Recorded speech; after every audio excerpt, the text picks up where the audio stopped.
प्राण तक news channel में सभी दर्शकों को नमस्कार।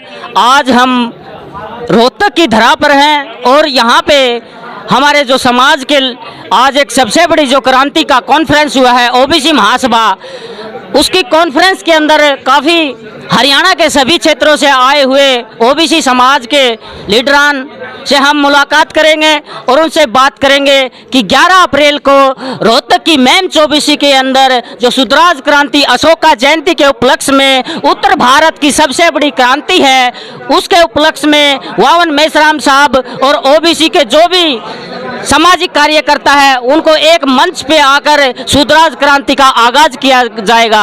और इसी कड़ी में हमारे साथ में हैं शमशेर मलिक जी और हम मलिक जी से बात करेंगे कि सुधराज जो क्रांति है इसके बारे में विस्तार से बताएं।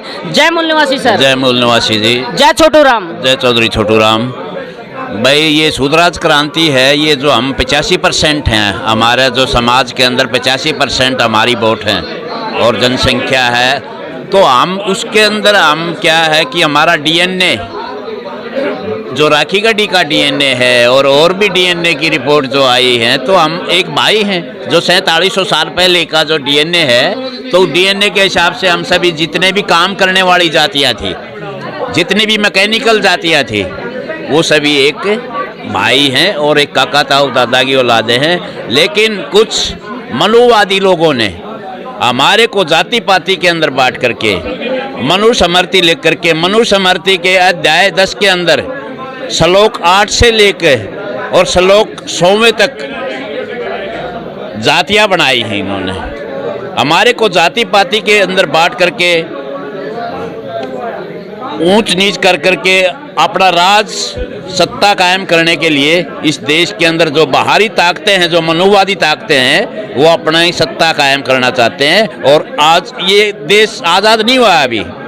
1947 के अंदर ट्रांसफ़र ऑफ पावर थी।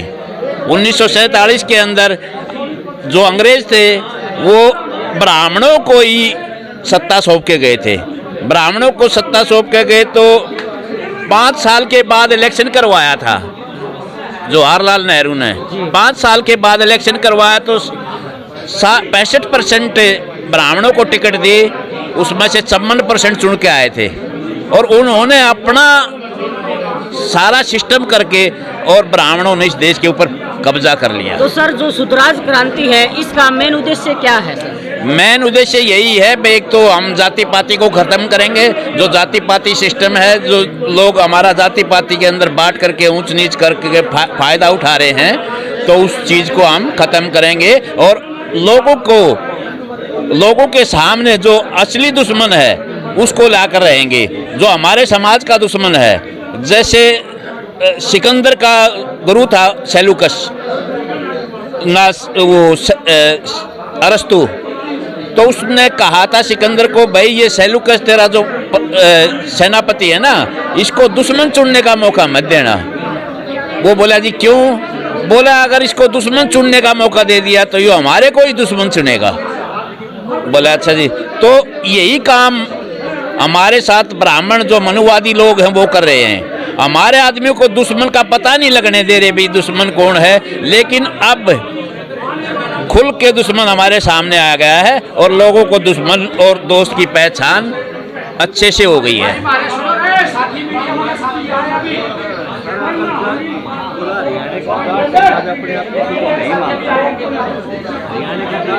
हरियाणा का क्या? हरियाणा का जाट समाज शूद्र मानता है और जो मनुस्मृति के हिसाब से हम शूद्र हैं और मेरे पास प्रूफ भी है और हाई कोर्ट का डिसीजन है, उसका भी प्रूफ है मेरे पास, भाई हम शूद्र मानते हैं। और हरियाणा का नहीं, पूरे देश का जो जाट है वो शूद्र में आता है। और हमारे को तो यहाँ जैसे औरों को और स्टेटों में जाटों को आरक्षण है, हमारे को तो यहाँ इन्होंने जो मनुवादी लोग हैं इन्होंने हमारे को दूसरी जातियों को के साथ लड़ाने के लिए इससे अलग रख रखा है। लेकिन नहीं तो हम शूद्र में है। और ओबीसी में जो बाबा साहब ने आर्टिकल 340 दे रखा है, आर्टिकल 340 के अंदर जो ओबीसी है हम उसके अंदर आते हैं और आरक्षण का हमारा पूरा अधिकार है। तो समाज को शूद्र कहा गया, जो कोर्ट का निर्णय है, हाँ। क्या जाट समाज उस कोर्ट के निर्णय को मानेगा? मानेगा क्यों नहीं? हर एक चीज को कोर्ट का क्या, ये तो जो इनके धर्म शास्त्रों में, जो इन शास्त्रों में लिख रखा है उसको भी मानेंगे। हिंदू तो हम है नहीं। 1872 के अंदर जो पंजाब कास्ट सिस्टम है उसके अंदर जाट ना तो हिंदू था ना मुसलमान था। वो तो हमारे को 1911 के अंदर हिंदुओं में शामिल किया गया भी, ताकि हमारी जनसंख्या ज़्यादा बढ़ जाए, इसलिए हमारे को इन्होंने हिंदू कहना शुरू किया। और हिंदू तो मुगलों द्वारा दी हुई गाली है। और जो हिंदुओं के जो वो है ना परंपराएं हैं, जैसे ब्राह्मण साउथ में क्या करता है, अपनी बहन की बेटी के साथ भी शादी कर लेते हैं। हमारे अंदर तो ये नहीं है। सती प्रथा थी इनके अंदर, सती प्रथा भी हमारे अंदर नहीं थी। इनके पत्नी मर जाती है तो सासू का लत्ता ओढ़ लेते हैं। तो हमारी हिंदुओं की इनकी परंपरा मिलती नहीं ना। जो ब्राह्मणवादी जो हिंदू मनुवादी हैं उनकी हमारी परंपराएं नहीं मिलती, तो हम कहाँ से हिंदू हो गए? तो ये हमारे बीच में जो जातियां बढ़ी हुई है, ये जातियां टूटेंगे। जातियां लोगों के अंदर अवेयरनेस आएगी और जातियां टूटेंगे। बस जिसको जैसे ऐसा जाड़ बिठा रखा है इन्होंने जातियों का, ऊंच नीच का जो हमारे अंदर कर रखा है। लेकिन हम एक काम करने वाली जितनी भी टेक्निकल जातियां थी सभी को इन्होंने निचली जाति में डाल रखा है अपना फायदा उठाने के लिए। और जो मनुस्मृति में तो ये कह रखा है भाई हमारी सेवा करो, अगले जन्म में तुम अच्छा सेवा करोगे तो तुम्हारा क्या होगा, तुम उच्च वर्ण में आ जाओगे। और वो भी अवैतनिक, कोई बगैर तनख्वाह के फ्री में हमारी सेवा करो। और आप शूद्र किस लिए बने? आपने पिछले जन्म में बुरे कर्म करे होंगे इसलिए आप शूद्र बने। तो साथियों, आपने देखा कि आज हरियाणा का जाट है वो अपने आप को ओबीसी मानता है। सुप्रीम कोर्ट ने भी उसको ओबीसी साबित कर दिया है। और जो हिसार से सांसद है संपत सिंह, उन्होंने भी अपने आप को मीडिया के माध्यम से ओबीसी माना है, शूद्र माना है। तो साथियों, आज जो समाज है हरियाणा का, जो जाट समाज है वो धीरे धीरे जागने लगा है और बहुजन समाज के साथ में मिलकर काम करेगा। और जो सुधराज क्रांति है, इस क्रांति का जो उद्देश्य है उसमें जाट समाज अपनी सुरक्षा कवच के साथ अहम रोल में अदा करेगा। और जितने भी ये हमारे भाई हैं ना, हम इनके बड़े भाई हैं, ये हमारी जो भी जिम्मेवारी लगाएंगे हम इनके साथ हैं। जहाँ भी इनका पसीना पड़ेगा हम वहाँ खून बहाने के लिए तैयार हैं। जाट समाज अपने छोटे भाइयों के लिए हर कुर्बानी के लिए तैयार है। हाँ जी, बोलिए सर।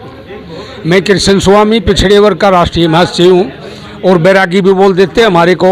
मेरा कहना ये है कि हमारे समाज को राष्ट्रीय लेवल पे पिछड़े वर्ग समाज को ये महसूस हो चुका है कि भी जाट हैं हमारे भाई हैं और हमारे शूद्र समाज से ये समाज जुड़ा हुआ है। और ये जो 85% समाज है ये शूद्र समाज है। और शूद्र समाज को लिए क्या कानून बना दिए थे वर्ण व्यवस्था ने, अब ये शिक्षा ग्रहण नहीं कर सकेंगे, इनके कोई स्कूल नहीं। ये महात्मा ज्योतिबा फुले शेडी ने हमारे को शिक्षा ग्रहण करने के लिए अंग्रेजों से मीटिंग करके बार बार हमारी मतलब ये दरवाजे खुलवाए थे, जिससे हम शिक्षा ग्रहण करने लगे। हमारे में ही शूद्र हैं जाट, और आने वाला समय जाट नहीं शूद्र का होगा, 85% समाज का होगा है। और ये ब्राह्मण हैं जो आज अरविंद शर्मा तो रोहतक से एमपी है, सोनीपत से रमेश कौशिक एमपी है। ब्राह्मणों पे इतना वोट नहीं है, अगर ये रोहतक से ब्राह्मण को बना दें या सोनीपत से या हरियाणा से कहीं भी ब्राह्मण को ये लोग एमपी नहीं बना सकते। पिछड़े वर्ग ने 90% वोट दिया, ये एमपी बन गए। उसके बावजूद भी छुआछात ये करते हैं। हमारे आरक्षण की खिलाफत ब्राह्मण करता है, हमारे अधिकारों की खिलाफत ब्राह्मण करता है। हम इस ब्राह्मण से सावधान होकर और जाट बिरादरी से जुड़ना चाहते हैं। धन्यवाद है। तो साथियों, आपने देखा कि आज जो पूरा समाज है ओबीसी समाज है, जिसकी आबादी इस देश के अंदर अब लगभग 60% के आसपास जा चुकी है। और साथ में जो हरियाणा का जाट समाज है वो भी इनका सुरक्षा कवच बनके इनकी हर लड़ाई में सहयोग करने के लिए यहाँ पे तैयार है। तो सर, क्या कहना चाहते थे आप? ऐसा है, देश आज़ाद 1947 में हुआ था जब संविधान लागू हुआ था देश में। संविधान के तहत हमारे समाज को वर्गों में बांटा गया था। एक तो सामान्य वर्ग था, एक एससी वर्ग, एक एसटी वर्ग, एक को ओबीसी वर्ग में, अन्य पिछड़ा वर्ग में। आज पिछले 70 वर्षों में यदि किसी के साथ अनदेखी हुई है राजनीतिक हिस्सेदारी में, तो वो है अन्य पिछड़ा वर्ग, जिसकी आबादी देश की 52% 1931 में थी। पिछले 70 सालों में 543 लोकसभा चुन के आते हैं देश में, उनमें 543 में से 82 सांसद तो बनते हैं। तो सर जो सुधराज क्रांति है, क्योंकि अभी हम बात करेंगे सुधराज क्रांति पे, सुधराज क्रांति के बारे में बताइए। मैं सुधराज क्रांति के बारे में यही कहना चाह रहा हूँ, जो वर्ण व्यवस्था के तहत शूद्र जिनको सबसे निचले पायदान पर रखा गया था, आज वो 70 साल के बाद जागृत हो गया है और वो एक मंच पे आके इन मनुवादी ताकतों को उखाड़ फेंकने का काम करेगा 11 अप्रैल को। और इसमें हमने प्रदेश लेवल पे जोनों में बांट दिया है सारा हरियाणा प्रदेश को, और हम तन मन धन से सारे साथी लगे हुए हैं। यही मैं आपके माध्यम से कहना चाहता हूँ। आप सवाल था आपसे, हाँ बोलो।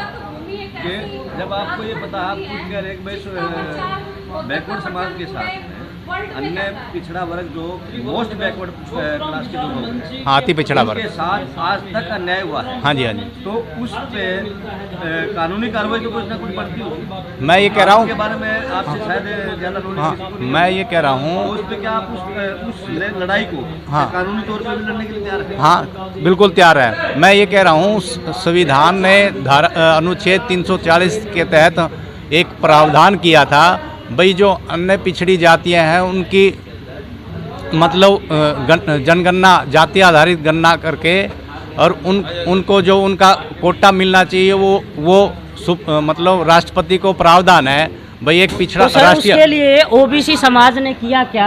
मैं ये कह रहा हूँ, कोर्ट के माध्यम क्या कभी कोई पेटिशन डाली? नहीं हुई है हमारे साथियों, नहीं हमारे साथियों ने डाली है। लेकिन मैं ये कह रहा हूँ, जो दबंग जातियाँ हैं, जिन्होंने लोकतंत्र पे, संविधान पे, संवैधानिक संस्थाओं पे सारी जगह उनके आदमी बैठे हैं, सारी जगह उनका कब्जा है, वो देश भर। मतलब वकील साहब, आप मानते हो कि न्याय प्रणाली के ऊपर भी इन मनुवादियों का कब्जा? हाँ बिल्कुल है, मानते हो? हाँ बिल्कुल है। आज मैं ये कह रहा हूँ, आज मैं ये कह रहा हूँ, पीछे कांग्रेस सरकारों में भी उनका कब्जा रहा है। कांग्रेस ने सबसे ज़्यादा हमारे साथ अत्याचार तो कांग्रेस ने किया, क्योंकि क्रीमी लेयर का शब्द कांग्रेस ने जोड़ा, और आज क्रीमी लेयर की आय सीमा ये बढ़ा रहे हैं बीजेपी वाले। आज बीजेपी मनुवाद को पूरी तरह धरातल पे उतारने जा रही है, क्योंकि 5% लोगों के पास देश की सारी संपत्ति को रखना चाहती है वो। तो सर उसमें अडानी अंबानी। सुधराज जो क्रांति है, हाँ। उसे क्या संदेश लेना चाहिए ओबीसी समाज को? सुधराज क्रांति से ओबीसी को संदेश ये लेना चाहिए, भाई जो दूसरे साथी इस मुहिम में जुड़ रहे हैं उनके माध्यम से हमने अपना संगठन मजबूत करना चाहिए, और अपने अधिकार जो पिछले 70 सालों से नहीं मिले हैं उसके लिए लगातार 2024 तक हमने संघर्ष करना है, सड़कों पे उतरना पड़ेगा। और जो विपक्ष की पार्टी है, कांग्रेस है जैसे, उनके आला का जो हाईकमान है, उनके पास भी हमने अपनी आवाज़ अपने डेलीगेशन के माध्यम से पहुंचानी चाहिए। यदि आप हमारे को 2024 में पिछड़ों को राजनीतिक हिस्सेदारी जो बनती है उनकी कम से कम 27% विधानसभा में, लोकसभा में यदि हमारी सीटें आरक्षित नहीं करोगे तो आपको मुंह की 2024 में फिर से दोबारा से खानी पड़ेगी। हम अपना फैसला लेंगे आने वाले समय में। छोटी बात मेरी बोलो। अलग से बने।